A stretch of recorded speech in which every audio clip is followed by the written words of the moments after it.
targeted? Sort of. I mean, their first pick, they can take it. Celeber can play a pretty strong Twisted Fate. I said I expected it against Ambition. They're the guys that have banned it. But yes, if you're not first pick, you don't want to risk giving it to your opponents. Celeber can play him very well. It's not worth risking. Correct me if I'm wrong. Did he not run Flash Teleport Twisted Fate yesterday? I think he did. Yes. I think he ran Flash Teleport Twisted Fate, so they seen it yesterday. Are you surprised by the Singe ban and all, Jared? Not surprised by the Singe ban. I am surprised by the Taric ban game. We've only seen him once in the entire tournament so far on stage. That's what I was anyway. thinking. I mean, we saw it. Frost played it. They played it on Woong and Mad Life down in the bottom lane. Taric Urgot. No surprises there. We may have missed it on B stream. We may have missed it on the secondary stream. Props to Papa Smithy and Pastry Time for running a stream. If they're banning it now, I have the suspicion they're trying to run something very specific. They want to run a bottom lane which Taric just shuts down on the spot or instantly, or have some kind of lane swap where they don't want to come up against that. It certainly seems very situational. It's definitely not targeted. It's not something Erotic is particularly known for. We'll have to see what they pick. Shen is available. Shen is available. Not really surprised. It will probably get picked here by Blaze in their first two rounds. First two picks, their first round of picking.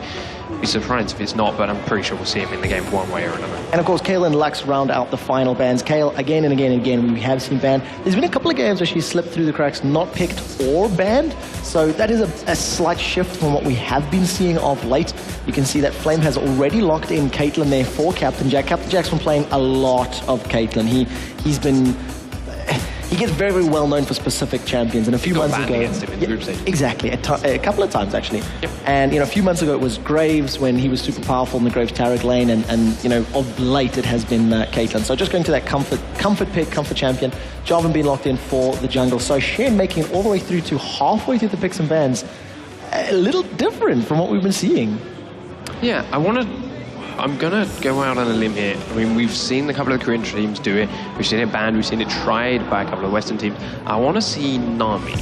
I have a feeling Nami Caitlyn is a fairly strong lane. There's good long range in that. There's good CC, good sustain, good poke from the pair of them. And you can harass from quite some distance, stay very safe. And on top of that, Nami's ultimate, Nami's stun will work very well alongside that Jarvan and the zone control you get from those two. So it's possible, it's there, but Anexis' lineup is currently looking very, very tanky, powerful, high damage output. I'm not sure Nami's so good against that. Yeah, taking Xin for the jungle, no surprise there. Ryze in the mid, I mean, not so surprising.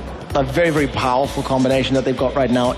Very, very good initiation, counter initiation. They have, lane control. They have the ability to kick everybody away. Ryze. It's a good combo that the three of them have. But it's interesting that they've decided to leave their AD carry and support for last. They don't know what CJ Enter's plays are going to be running as that support champion. So they're going to be playing a little bit safe. And we've completely forgotten that Thresh was available. We haven't seen a lot of Leona of late, and she's sitting, has been almost fallen by the wayside a little bit in terms of supports.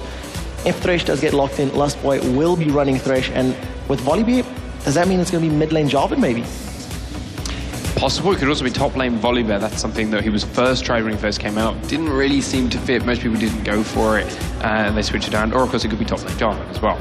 Did want to comment just before, but he switched in. And now Celeber, Teleport, we saw him run it yesterday on Twisted Fate. He did have initially Ignite on the Rise, but Teleport is something that he works very well with too. He can also use that Rune Prism once he teleports down into a ward, bottom lane, top lane, whichever he goes. Very strong CC, generally results in a kill. And gives that good map presence for a very tanky champion. So we'll see if he sits on it. This is a full tank Anexis at the moment. This is a very, very strong tanky Anexis lineup. Probably the squishiest you're going to see on there is perhaps Rumble early. Once he starts getting the gold, once he starts getting the items, he builds tankier later on. But his first few items, Haunting Gaia's, the Soul Shoes. Yeah, Sorcerer Shoes. He doesn't have that much health to begin with, but he can still build very, very tanky and do a lot of damage later. To be fair, with the exclusion of Caitlyn, almost every single champion that we have on screen right now is fairly beefy and tanky. Yeah. 2 seconds left on the clock, and they're going to go for the Taric Soraka bottom lane. So. Oh god, thank you. I don't know why I said Taric Soraka, because Taric was banned. Next patch, maybe Taric Soraka might be something. Soraka, it's going to be a fairly passive laning phase for Anexis. They're just going to try to spam those Acid Hunters out as much as possible. If Jax does get locked in, this is going to be very, very exciting because, again, we've only seen it, I think, once. He has sort of fallen out of favor as the meta has sort of shifted around him, but there's a long time. It does get locked in, so Jax, I suspect, is possibly going to be our mid lane. Really? We've seen Peke run it a couple of times. He does seem he's got the right sort of kit to work against that Rise pretty well, but again, they could still put it anyway. Jarvan does the same thing, the armor reduction. Rise does like to get a lot of armor early on, but It's going to be that little bit of a mind game. It could go either way. Depends on the players as well. There's a really interesting thing here. You've got this almost double bruiser AP coming out of Anexis in the top and the middle lane, and you've got almost just double bruiser. I know a lot of Jax's damage is predominantly magic, but he's got a good mix and, you know, sort of auto attack on the right-hand side. So if Zinza's ultimates are on point, and if the equalizers can zone them out, they can, you know, do well in these team fights, but there's going to be a lot of pressure on landing every single ultimate from Anexis. I'm a little bit worried if they do lane swap this and you Urgot or Soraka against Jax, he's going to have a lot of issues. There's going to be non-stop ability spam, and he's going to have to get in close to try and do the damage. Not going to be easy for him. So we may, in fact, see a conventional carriage versus support lane somewhere. Well, the game is loading. I'm ready and excited. The casters for this match are Joe Miller and Jason Kaplan. Take it away, guys. So here we go then, our second quarter final of the day, joined as we heard there by Jason. Jason, what do you think to these two comps coming out of Anexis and Blaze? Well, we saw Anexis yesterday come out surprisingly well. I mean, we didn't really expect them to go that well, or that 3-0 in group stage early on, and then they kind of fell off against Frost when they played against them. It was really kind of confusing when they played that well all day, and then they kind of just through it kind of in that little bit of a game. But Blaze, you know, they're a very strong team day one. They just trampled most of the teams. They lost to SK Telecom T1, obviously, but they're a very strong team, and they have a very interesting lineup behind them. So what do we think to this lineup from Blaze? And we saw that Taric ban out in there to fit in perfectly.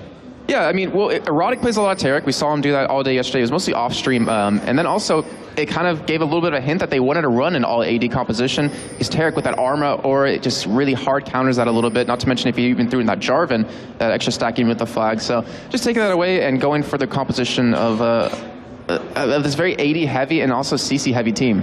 So level 1 here, we saw in that last game, Frost actually went fairly heavy on the invade. It led to 4 kills at the start of the second matchup. Can we expect anything from level 1 between these two?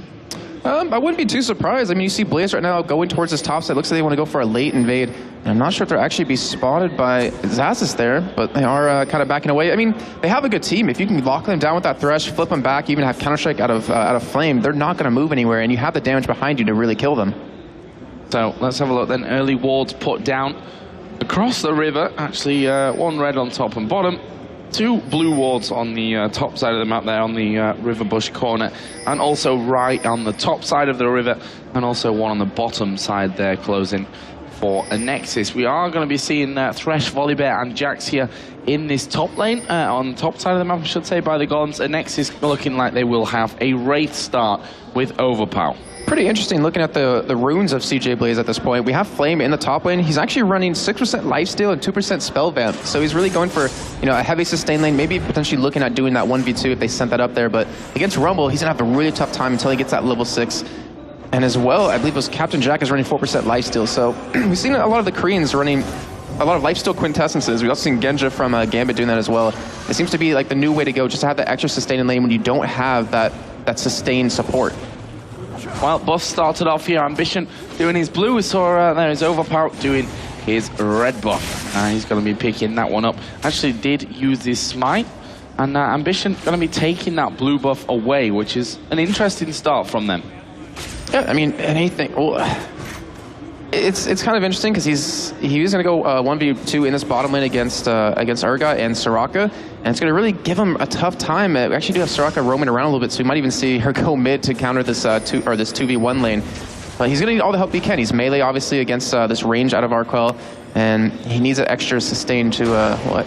Well, actually, we do see, sorry, Helix getting caught in the jungle here. Yeah, getting caught out by Overpower. Will they be able to get, maybe we'll see the flash from both players. Flash from Helios, though. Will he get away, get slowed down by the Harpoon? He's very low on health. Can Flame come in to save this one? He's going to put the Counter-Strike down. Actually, will get the stun onto both of them, but now he's facing a lot of pressure. Will leap straight back onto Volibear, and Blaze get away with it. I bet you Overpower's kicking himself right now for taking that battle cry. If he had that audacious charge, that would have been guaranteed first blood, give him a nice little extra bit of gold and help him get ahead in the game.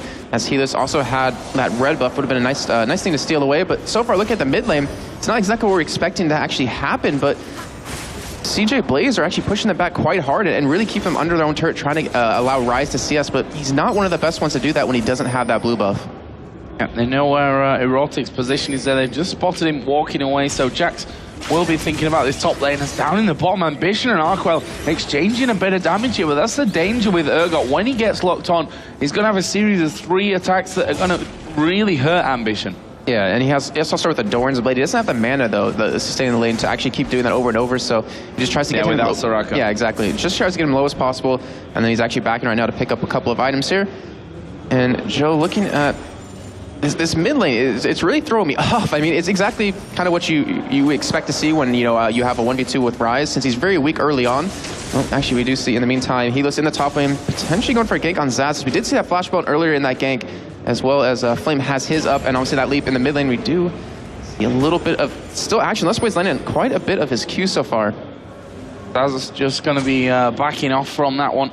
Ward down, but Helios is already in that brush. Will the bear come charging out towards Rumble, cause him a bit of a surprise? No. Harpoon goes through. That's like, haha, sucker, got you. And that will be him safe in that top lane. So 4 minutes 40. Can't really compare it to the second game of the last quarterfinals. Ryze starting to put down some damage there. Now, one of the problems that Ryze has is mana, obviously, at these early stages, and having that Soraka there really is going to help him out. It's helping out quite a bit, but as you can see, he's still very low on mana at this point. He has 16 CS to the 32 of Caitlyn, so he's really hurting at this point. He can't afford to keep spamming spells to kill all these minions under turret.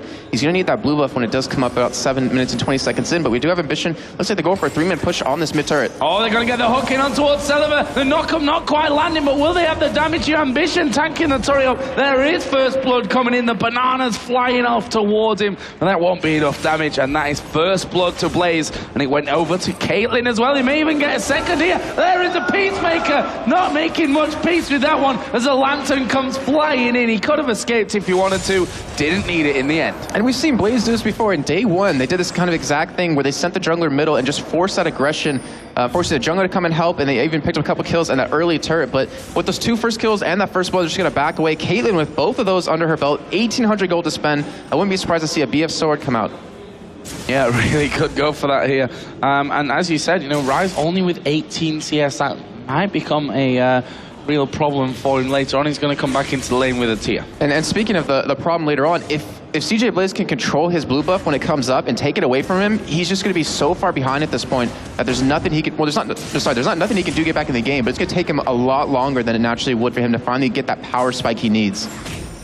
There is Jax just going to be going back in and out for the CS. He's got a 10 CS lead over Zaz's Rumble at this point. Helios going to come down into this bottom lane. Here we go. Arkwell forced to flash to avoid the combo. This is like, I think it was what, early season 2 or mid season 2 where you used to see Urgot solo lane in the middle before he kind of got balanced with his range decrease on his Q. It's kind of interesting to see that happen yet again, and he's actually not doing amazing against Ambition at this point. They're even in CS right now. Lost Boy there, taking damage from Ryze. Doesn't give any cares, let's say, from that one. Celiver already down to half HP. That's a Piltover Peacemaker coming in there, already causing him so many problems. He's obviously going to get the heals coming in finally from Soraka, but we have Thresh hanging off towards the side. Is he going to be able to land the hook here? The passive from Captain Jack was just used to keep farming those minions, and they're going to have a turret away, and it's the outer middle turret, Jason. That is a big deal. Yeah, that really is. And with how much money Anexis has been investing into wards at this point, if you look across the minimap, they're not going to be able to ward up their own jungle and keep the wards out in that river. So these outer lanes are going to really start to fall behind and really have to play a little bit defensive. And if they do that, CJ Blaze is in the driving seat. They can, 3-4-man push the solo lane and get another turn on top of that and start to snowball that gold income. But Ryze now is going to have that farm running through, none to be lost to the turret, so we'll see if he can catch up there. They're about to hit 30 CS, so not in the worst of positions, but obviously already dying as well doesn't really help out, as Volibear going to be taking that blue buff away for himself. And Joe, I mentioned a little bit earlier about if Anexis can't control their blue buff here, Selvar is just going to be really, or he's going to fall even further behind. We have that, we just see a gank on this bot lane right now. Yeah, we are going to see that. Arkwell actually already going very low from this one, as we're seeing the Qs flying over. Helios is going to get charged into by Overpower. Can they take him down? The bananas coming into silence. Overpower flashed in there for that one. He's going to go underneath the turret. Captain Jack uses the barrier. Is he going to be able to pick up a kill? He will get one there. just as he dies, Thresh actually coming in from the side. Ambition is going to track them down. This could go disastrous. The Lantern comes in, but they don't need it. Here is Erotic. He tries to dodge the flag, manages it. The Cataclysm will lock him up. That is a kill there on the top side then. Rise being chased out here by Lustboy. They've got no one to head him off on that opposite side. Can Lustboy finish it? Chasing in there, Ambition in behind him as well. Celiva doesn't have flash, but it won't be too far away. There's the Lantern put over onto Jarvan. Can they get in? There is the hooking onto the minion. He's close in range. He pulls Celiva back, and there is a Dragon Strike to finish off from Ambition. And overall, the entire fight was a 2v4 in favor of Blaze, obviously. And just like the analysis desk was saying before, Anexis seems to be in that kind of mindset where they overstay their welcome at an objective. They got one kill, they could have backed out, but they end up losing 4 because you see Flame going head-to-head against Xaxis in the top lane, and he's able to push him out now because of this. Yeah, got that Vamp Scepter in there, so anything he's losing from this Flame Spitter, pretty much getting straight back on it, as well as Overpower going to visit the middle lane.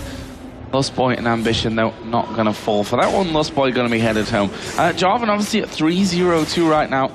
Is starting to get very strong. BF Sword, Vamp Scepter we saw from Captain Jack as he pulled off a kill underneath the turret onto Overpower just before he went down. So, no, they are still in a strong position here, Blaze. Yeah, and what makes it even worse for Anexis at this point is you have Jarvan, who has that Cataclysm. You said he was 3-0-2. He's going to be able to get into the backline and really lock down Rise, lock down, well, not necessarily Xin, but lock down Rumble, Soraka, maybe even Urgot, depending if he wants his ultimate to get out of that. But because he's going to get so tanky, he's going to have the damage behind him, he's really going to be able to control Anexis and not going to be able to do exactly what they want to do in these fights. And Xaxis might actually get kinked in this top lane. Yeah, they're going to go in there with the counter-strike. The Bear going to come in. Is he going to get the flip off here? His Overpower Equalizer goes down. Flame is very low. Can they catch in on towards Flame? Helios is super low as well. They're both going to go down here. That is a kill for Rumble, a kill for Xin Zhao. That is perfect from Anexis. Yeah, great play by Overpower. We used to know him as an amazing middle player. We saw him in Extreme Masters Singapore, played exceptionally well. We were always surprised at what he pulled out. And he's showing right here, he's just as good in the jungle, counter-ganking Helios right there and picking up those 2 kills for nothing. And even this turret on top of that, getting Anexis a nice little bit of gold to get back in the game. Yeah, they are still 1,500 behind though, and Captain Jack and Lustboy are still pressuring this bottom turret. Headshot saved up here to maybe given out to Arkwell if he gets too far out.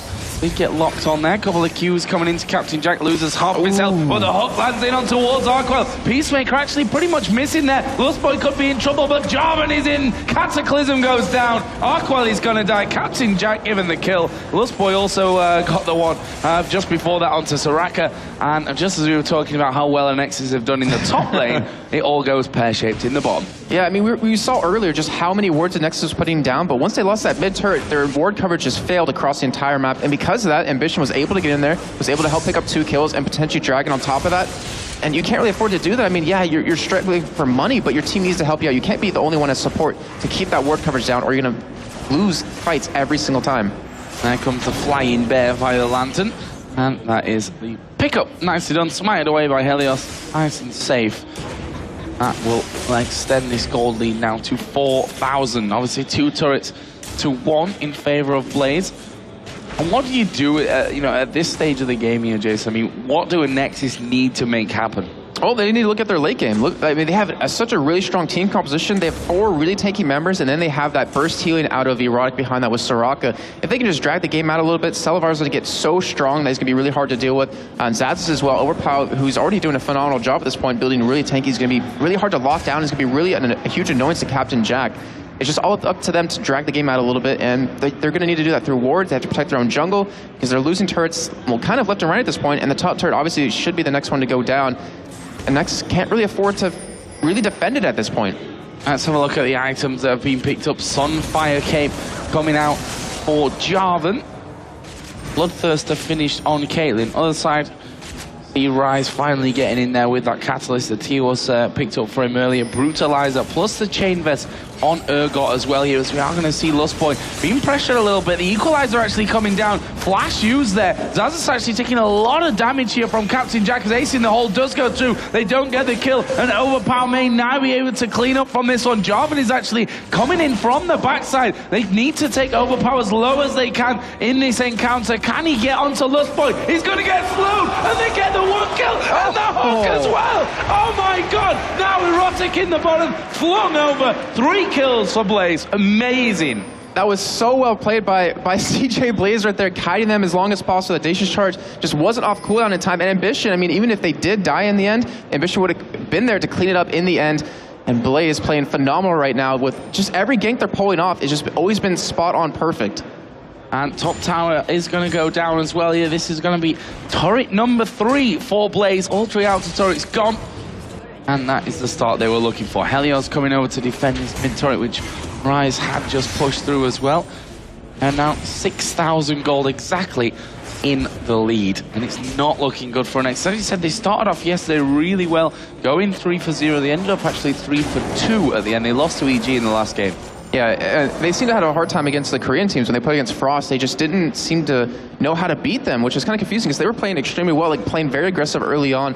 The same thing's happening yet again right now. And Nexus, I mean, it's not looking good for them at all. 14 minutes in, having a 6,000 gold deficit. Captain Jack does get caught in the mid lane. Captain Jack might be in trouble, or maybe not, because the Lantern pulls him straight through. Completely baited into that one. Didn't even see the Lantern there off to the side, I have to say. But Blaze doing another fantastic bit of work as Overpower going to get caught onto here. Jarvan's coming in around the side. The box is down. Jarvan going to go in. Cataclysm is going to be on Rise. Helios is going to fall. And this is 2 kills apiece as Captain Jack goes over the wall. Can he get away? He flashes back to his team. But Rumble comes around. Double kill for Zazas. He will fall shortly afterwards. And that will be a 3 for 3. And there was only 2 kills actually happening for each team in that fight right there. On the bot lane, we saw Raquel and Flame go head-to-head, where that Soraka ultimate, I don't even think it was meant for him, but it kept him alive long enough for him to get that kill onto Flame. And that's going to give him a nice bit of extra gold just to help get back in this. But Blaze, during that team fight, that was just so well played. And luckily for Nexus, Zazas was in the right position at the right time to pick up that kill onto Captain Jack. So blue buff being stolen away by Ambition on the top side of the Anexis jungle. I'd say nice little pickup for him to have. It leaves us 14-7 in kills. That 6,000 gold lead still stands for Blaze.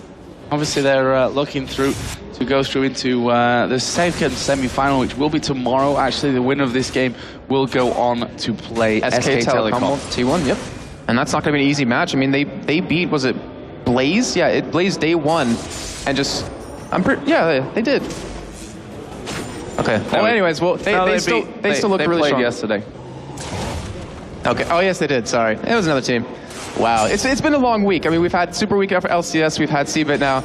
That's Mike's use, so I'm going with it. But anyways, looking at items just a little bit, you have Helios. I mean, he has an Aegis of the Legion. It's going to help out just overall with any kind of damage that Nexus can put out, which they're starting to hit that point where they're getting very strong. I mean, we saw Rumble last fight, pretty much just 1v1 Captain Jack. We do see actually, wow, Flushboy getting low right there, but Overpower getting kited.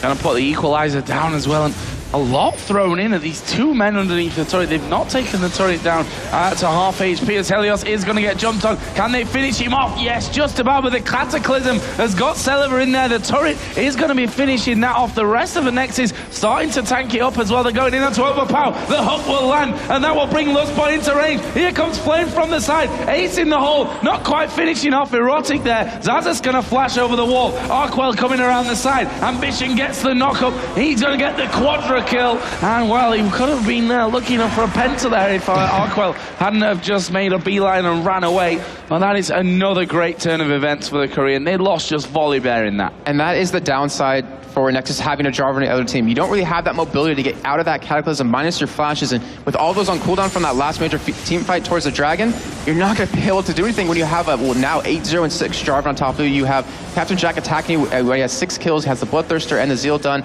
Not to mention Jax, if he jumps in there with that Counter-Strike up, you're just going to be taken down one by one. But how good has Lustboy as well been at this point? We've seen some crazy hooks from him. Lanterns that have saved his teammates. He's 3-0-11 as well at this point in the match. So he is just kind of wrecking faces. Yeah, I mean, I bet you Edward's sitting there watching right now for Gibba Gaming, really proud to see supports just having such a dominant role in the game. We do see Dragon up. The Nexus, very smart play for them to actually try to take this away. They knew a couple of ultimates were down from Blaze, and they should be able to secure this to help, keep them in the game in terms of gold. And that's what they have to keep doing. Make sure they can farm their own jungle with wards, make sure they can get Dragon when it comes up. They can't afford to go for a fight, so they have to obviously give it away if Blaze goes in, but that's all they have to do is just keep that gold incoming, wait till you get towards that later game where they become really tanky and really powerful. Flame here just pushing that top lane out as well. If we look down the CS, 150 to 80 CS, if we say that in the top lane Only actually a 400 gold difference between them, though, because of those kills that Rumble has been picking up. So Helios going to go charging in on towards Celevo, who's just going to say, well, you know what, I'm going to teleport away, but guess what? That's going to be cancelled off by Lustboy. Helios bites down for the kill. And just as you mentioned, Lustboy doing an extremely good job on Thresh, lands that Q, stops that teleport, and a great pickup on the Celevo. Now they're going to push this bot lane.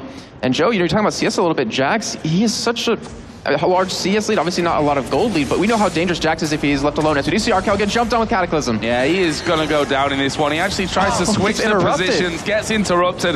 Arquel going to go, and that is Lustboy picking up another one. 4-0-12 for Thresh. But there can only ever be one Thresh Prince. I'm sorry, Lustboy. and the thing is, these whole entire fights that have been happening so far has been with Flame farming a lane by himself. I mean, he hasn't actually been involved in these fights that are that much. And that just shows you how far ahead right now Ambition and Captain Jack are, not to mention Lustboy, with all those perfect grabs every time to really just lock down everyone on Anexis at this point. Those perfect grabs to secure the kills. That's what he's done. 4-0-12. Great scoreline for him. Jax getting a sniff of overpower coming in. Celevo was there as well. Took the right decision to just back away. No need to risk anything there for Flame. If we compare the lanes off here as well, I mean, Jarvan to Ryze, okay, maybe not the most fair comparison, but 122 to 98, 807 for Jarvan at the moment. The AD carries 131 to 113, 626 for Captain Jack as Flame is going to get caught out. The counter-strike is going to go off onto both of them. He leap strikes away. Overpower's going to charge in on towards the minions, but they can't lock him down. And, I mean, that was them throwing everything they had with those two members to kill him, and yet they didn't have the damage at this point. Like I was saying, they just need to kind of prolong the game a little bit. Selavar's tier is stacked up to 484 at this point, has a Rod of Ages, so he's getting to that point where he's going to start hurting him, but Flame, with just him being allowed to solo farm like this, he's getting the items he needs. And Joe, we both know how dangerous a Jax can be, even in Season 3 patch, when he gets left alone to farm. Yeah, exactly. That's one thing that you've got to stop against him, as Flame's going in again towards this blue buff. They stole it away on that last time, and as such knew that spawn timing perfectly. May even try and close in on towards Xaxus here in this top lane. Captain Jack going to reveal himself, and they'll be happy that, you know, we just forced Xaxus away from that one. Flame going to tank up the turret after these minions die, if they even need to. They're taking it down very, very quickly, and that is going to be turret number 6 as Erotic not getting hooked in there. There wasn't really anyone to follow up anyway. And the thing is, at Nexus, they're just giving away all their outer turrets. They cannot afford to fight Blaze at this point. And they know it. They're having to concede all these turrets. They need to, you know, at least ward up outside their base, because, you know, Blaze, they have the opportunity to take Baron at this point. They have Lustboy with that Oracle. He's 4-0-12 still. They have the wards down. And if they go up against a Baron Hub Blaze, I don't really think that they can even last in their own base when they're under their Nexus turrets. I think you're right with that one, as well as Overpower going very, very deep there. Going to get the heal out of Soraka. But as you said, there's no towers left out of the base at this point, and the ward's already down by Blaze to make sure that they've got vision in case Anexis start to push away there. But Flame is going straight in towards Baron. They are going to go for it. And I was looking at, you know, while this is happening, just composition a little bit. And I think Blaze just completely outplayed them in terms of sending their AD carry support mid lane. It forced Erotic to leave Urgot alone, and they did get that lane dominance with him that they were kind of expecting to have by picking up that Soraka-Urgot combo. So they really just like screwed them over early game. Well, I don't know if the later middle late game is going to be any different, as we are seeing Ambition coming around. Going to get the knock up onto Arquel. There's a Cataclysm. Catches two of them in. Who are they going to focus on first? Arquel going to switch positions or not, because he does get just interrupted with that one. And Blaze going to push their way down this middle lane. Can they defend this inhibitor turret? There are no minions there for now. Bottom lane maybe a target as well to start getting pushed out, as Caitlyn does tank up a couple of hits from the tower, but the rest of the team going to be following in with that next wave. Xaxus trying to force them off with that flame spitter, but turret already taken down to less than half health. In fact, they might just have it away. Captain Jack giving no craps about the fact that the tower's hitting him, as Lustboy actually going to go in there. Here we go. They dive in once again on towards Soraka. The box is down as well. They can't really move from this one, and that will be a inhibitor turret. Xaxus is not getting away from it either. Helios just coming in to secure that before he could get out of reach, even with the ace in the hole already in his direction. And that is going to be the first inhibitor. They can just go down onto this turret on the bottom lane here, which is exactly what they're going to do. Captain Jack getting rid of the minions first of all. Rest so Blaze going to be tanking up the turret as the wave comes in. They're going on towards Celiver, going to catch him up here. There is the ace in the hole. I called it wrong. It wasn't used in that last one. Arkwell going to get stunned up here by Jax, finished off by Helios, and Overpout just walks away, wondering what happened to the rest of his team there. They're just killing them over and over here as they spawn in towards the base. And Blaze, to be honest, they can just win the game with this one. They've got minions coming in. I can't really see that Anexis have got anything to stop it with, as we do see Zazas and Overpower, the last two men left alive. Second Nexus turret is going to go down. The Nexus itself will get focused, and Blaze are going to take down Anexis here in game number 1 of the Intel Extreme Masters.